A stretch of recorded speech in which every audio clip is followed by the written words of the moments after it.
big part of being a man is being a leader, because if you don't lead the relationship, it's going to fall apart. Like, you have to lead as a man. And as a woman too, you have to be willing to be led. And if you're coming from a lower socioeconomic status, a lot of women are in survival mode, so they're only used to being masculine. When they have a nice, well, when they have an honorable man who shows up and says, "I will help you," a lot of the times Mhm. just want to smack his hand away. Why would you do that? That's suspicious. Why are you so kind and helpful? This is Yeah. confusing for me. But you do have to have that come to Jesus meeting and take that leap of faith, because what happens if you fumble some? What happens if you fumble the play as a woman?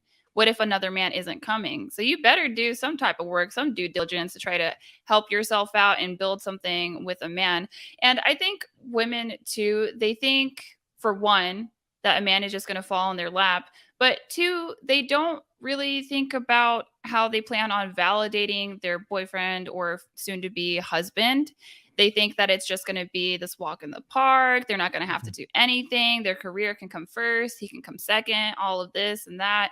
And that's just not true. There are things that I do for my husband that women have never done for him. In fact, a lot of these things would shock him. That's how deprived these men are. Women, if you're watching and you're taking a boyfriend seriously, go out of your way and just do something nice for him for a day and watch him about keel over, because they just can't handle it, because it doesn't happen a lot. So I actually wake up every morning at 6 a.m., sometimes 7 a.m., and I make my husband breakfast, hot breakfast, and I make him lunch. And if I end up waking up late, I will literally make him the lunch and then drive it to his job.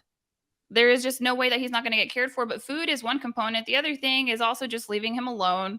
For some reason, men seem to need this solitude and confinement to themselves. They want to be next to us, but not right next to us. We can be all the way over there. So that's something else that I do. And also, I don't try to emasculate him.